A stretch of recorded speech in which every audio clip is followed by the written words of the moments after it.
샬롬 유 선생의 구속사 천국열차 유도선 목사님의 신구약 성경 파노라마를 낭독하는 시간입니다. 지금은 히브리서 파노라마 3장 7절에서 19절까지입니다. 도표 해설 본 단원의 주제는 너희 마음을 강팍해 하지 말라는 13절 권면입니다. 도표 중앙의 연결선을 따라 그의 음성을 듣거든 너희 마음을 강팍해 하지 말라. 강팍해 한다면 내 안식에 들어오지 못하리라 하였으니 강팍해 됨을 면하라. 그리하면 그리스도와 함께 참여한 자 되리라 하는 것이 중심점입니다. 도표 왼편에 보면 세 시기가 있는데 1. 광야에서 시험하던 때와 같이는 모세 당시이고 8절 2. 시편의 오늘날은 7절 다윗 당시이고 3.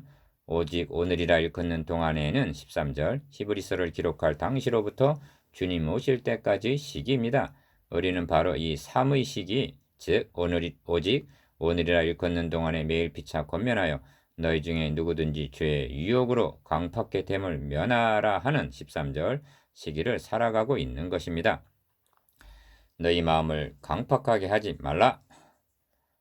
7절 그러므로 성령이 이르신 바와 같이 오늘날 너희가 그의 음성을 듣거든. 8절 노하심을 격동하여 광야에서 시험하던 때와 같이 너희 마음을 강팍해 하지 말라. 9절 거기서 너희 열조가 나를 시험하여 증언하고 40년 동안의 나의 행사를 보았느니라. 10절 그러므로 내가 이 세대를 노하여 가로되 저희가 항상 마음이 미혹되어 내 길을 알지 못하는 듯 하였고 11절 내가 노하여 맹세한 바와 같이 저희는 내 안식에 들어오지 못하리라 하셨다 하였으니 12절 형제들아 너희가 삼가 혹 너희 중에 누가 믿지 아니하는 악심을 품고 살아계신 하나님에게서 떨어질까 염려할 것이요 13절 오직 오늘이라 일컫는 동안에 매일 피차 권면하여 너희 중에 누구든지 죄의 유혹으로 강팍해 됨을 면하라 14절 우리가 시작할 때 확실한 것을 끝까지 견고히 잡으면 그리스도와 함께 참여한 자가 되리라. 15절 성경에 일렀으되 오늘날 너희가 그의 음성을 듣거든 노하심을 격동할 때와 같이 너희 마음을 강팍해 하지 말라 하였으니 16절 듣고 경록해 하던 자가 누구뇨 모세를 쫓아 애굽에서 나온 모든 이가 아니냐 17절 또 하나님이 40년 동안에 누구에게 노하셨느뇨 범죄하여 그 시체가 광야에 엎드려진 자에게가 아니냐 18절 또 하나님 누구에게 맹세하사 그의 안식에 들어오지 못하리라 하셨느냐 곧 순종치 아니하던 자에게가 아니냐 19절 이러보건대 저희가 믿지 아니함으로 능히 들어가지 못한 것이라. 히브리서 3장 7절에서 19절 1. 본단원의 내용은 경고적인 권면입니다. 앞에서도 말씀드렸습니다만 히브리서의 구조는 먼저 하나님께서 자기 아들을 통해서 행해 주신 원리를 말씀한 다음에 이를 근거로 하여 우리가 힘써야 할 권면을 하는 구조로 되어 있습니다. 본 단어는 두 번째 권면이요. 이 권면은 4장 13절까지 계속되고 있습니다. 기어 두 번째 경고에서도 먼저 그 원리를 말씀한 다음에 2장 5절에서 3장 6절에 입각해서 권면하고 있습니다. 어찌하여 영광스러운 하나님의 아들이 천사보다 잠깐 동안 못하게 하심을 입으셔야만 했으며 그렇게 하셔서 행해 주신 일이 무엇인지를 알았다면 2장 예수를 깊이 생각하라 하고 3장 1절 원리적인 말씀을 먼저 합니다. 그런 후에 오늘날 너희가 그의 음성을 듣거든 강팍해 하지 말라 하고 권면하면서 이것이 성령이 7절 이르시는 바라고 말씀합니다. 1. 광야에서처럼 오늘날 다윗 당시 3장 7절 2. 오늘날 너희가 그의 음성을 듣거든 노하심을 격동하여 광야에서 시험하던 때와 같이 너희 마음을 강팍하게 하지 말라 하고 말씀합니다. 8절 기억 본 문단은 시편 95편 7절에서 11절에 근거하여 권면을 하고 있는데 그러므로 이 말씀 속에는 광야 시기와 시편 시기 두 시기가 들어있습니다. 먼저 광야에서 시험하던 때와 같이라는 말이 모세가 이스라엘 백성을 이끌고 출애굽하던 광야 시기입니다. 그들은 광야 40년 동안 하나님을 시험하고 원망하며 불순종하다가 목적지인 가나안 땅에 들어가지를 못했습니다. 그 당시를 회상하고 있는 시편의 한 구절을 인용해 보겠습니다. 저희가 광야에서 그를 반항하며 사망에서 그를 슬프시게 함이 몇 번인고 저희가 돌이켜 하나님을 제3 시험하며 이스라엘의 거룩한 자를 격동하였도다. 시편 78편 40절에서 41절 이것이 광야 교회의 모습이었습니다. 다음은 광야에서 시험하던 때와 같이 너희 마음을 강팍해 하지 말라 하고 8절 권면하는 시편식입니다.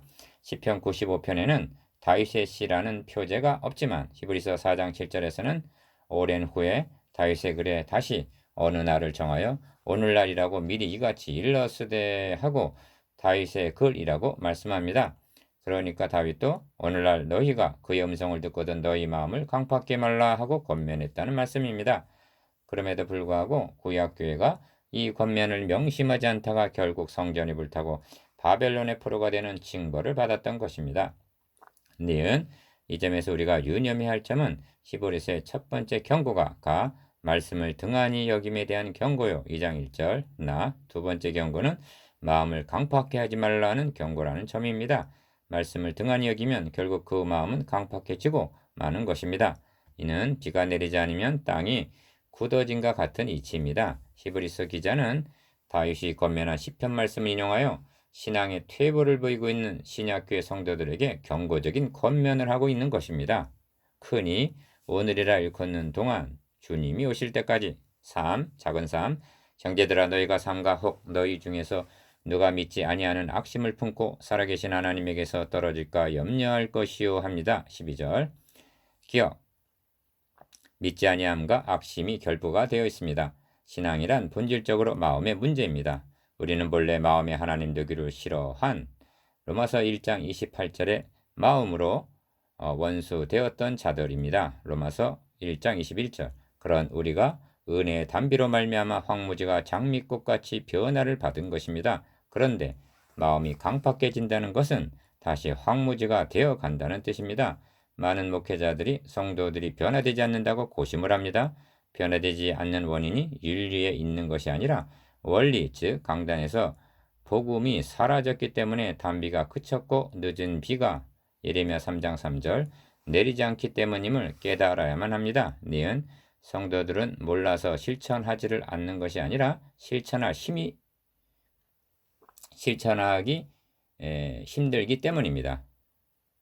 그래서 예레미야 선지자는 너희 묵은 땅을 갈고 가시덤불 속에 파종하지 말라 예레미야 4장 3절라고 권면하고 호세아 선지자도 지금 이곳 여호와를 찾을 때니 너희 묵은 땅을 기경하라 마침내 여호와께서 임하사 의를 비처럼 너희에게 내리시리라 하는 것입니다. 호세아 10장 12절 너희 마음을 강팍해 하지 말라는 본문의 권면도 같은 의미의 다른 표현인 것입니다. 4.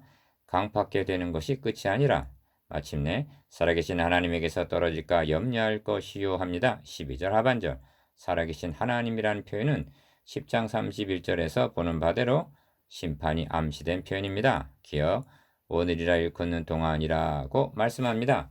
매일매일은 오늘의 연속입니다. 내일도 가보면 오늘인 것입니다. 점이 움직이면 선이 되듯이 오늘을 충실하게 살아가면 주님과 나와의 최단거리인 직선의 삶이 되는 것입니다. 그러므로 오늘이라 일컫는 동안이란 주님 오시는 날까지를 말합니다. 니은 피차 권면하라고 말씀합니다. 왜냐하면 끊임없는 죄의 유혹이 있기 때문입니다. 한 사람이면 패하거니와 두 사람이면 능히 당하나니 삼겹줄은 쉽게 끊어지지 아니하느니라 하십니다. 전도서 4장 12절 시작할 때 확실한 것을 끝까지 견고히 잡으면 14절 디귿 그렇습니다. 출애굽 1세대들은 시작할 때 확실한 것을 끝까지 견고히 잡지를 못했습니다. 시작은 좋았는데 끝이 좋지 못했습니다. 그리스도와 함께 참여한 자가 되리라고 말씀합니다. 그것은 육적 가나안 복지가 아니라 영원한 가나안, 즉 영원한 영광에 참여하게 될 것을 의미합니다. 믿음의 순종 5. 작은 5. 결론 부분에서 다시 한번 성경에 일러쓰되 하고 15절 기록된 성경의 권위에 입각해서 권면하고 있습니다.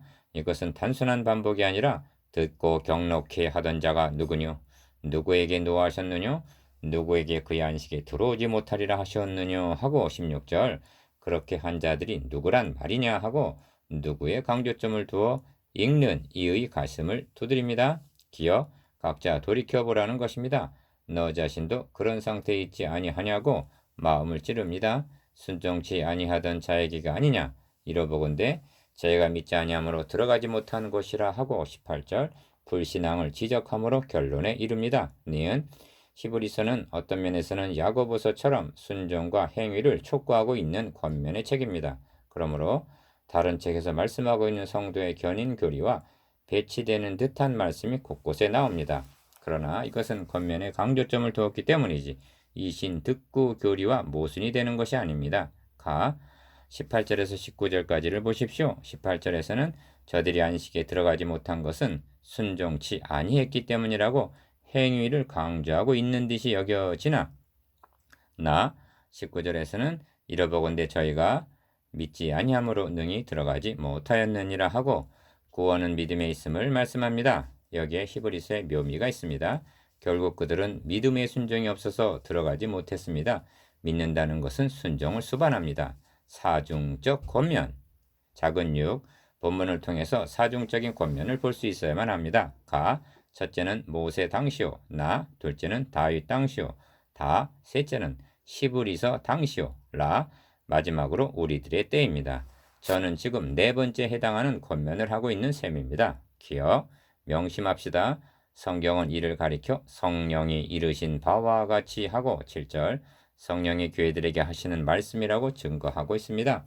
그렇다면 오늘날 선포되는 말씀을 듣는 것은 다름 아닌 오늘날 너희가 그의 음성을 듣거든 7절, 15절, 4장 7절이라고 반복적으로 말씀하신 하나님의 음성을 듣고 있는 것이 됩니다. 여러분은 말씀을 들을 때나 길가나 돌파치나 가시떨기에 뿌려진 씨가 결실을 못하는 것처럼 말씀을 들을 때 마음을 강팍하게 하고 있지는 않습니까? 성경은 말씀합니다. 너희 묵은 땅을 갈고 가시 덤불 속에 파종하지 말라. 예레미야 4장 3절 적용 3장을 끝마치면서 목회자로서 고심하게 되는 것은 저희에게 당한 이런 일이 거울이 되고 또한 말씀을 만난 우리에게 경계로 기록하였느니라. 고린도전서 10장 11절 라고 한 말씀입니다. 약속의 땅에 들어가지 못한 출애굽 1세대들의 사건이 영적 출애굽을 당한 우리들에게 어떻게 적용이 되는가 하는 문제로 고심을 합니다. 현대교회에 이런 일이 일어난다면 어떻게 되겠는가를 생각만 하는 것으로도 비극적이 아닐 수가 없습니다. 그런데 우리를 더욱 두렵게 하는 것은 모세 당시보다도 다윗 당시보다도 초대교회 당시보다도 오늘 우리들의 시대가 마음밭이 더 강팍하게 되어 있지 않는가 하는 염려 때문입니다. 우리들의 시대가 저들 당시보다 낫다고 말할 수 있는가? 여러분의 판단은 무엇입니까? 농부가 묵은 땅을 개간하노라면 처음에는 척박하다가도 해가 거듭됨에 따라 옥토가 되어가는 것이 상례입니다.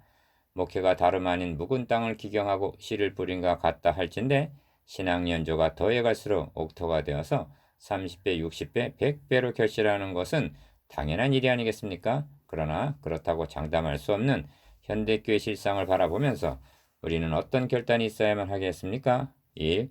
작은 일, 죄의 유혹이 13절 더 극심하기 때문에 강팍해져 가는 것일까요? 작은 이 매일 피차 권면하는 13절 성도 상호 간의 수평적인 교제가 이루어지지 않기 때문일까요? 작은 3. 목회자가 선포하고 있는 그의 음성, 즉 말씀에 문제가 있다고 여겨지지는 않습니까? 예수를 깊이 생각하라 하신 같이 이 점을 깊이 생각해야 할 것입니다. 나누어 봅시다. 1. 두 번째 권면이 무엇입니까? 2. 출애굽 1세대들이 실패한 이유가 무엇입니까? 3. 사중적 권면이 무엇입니까?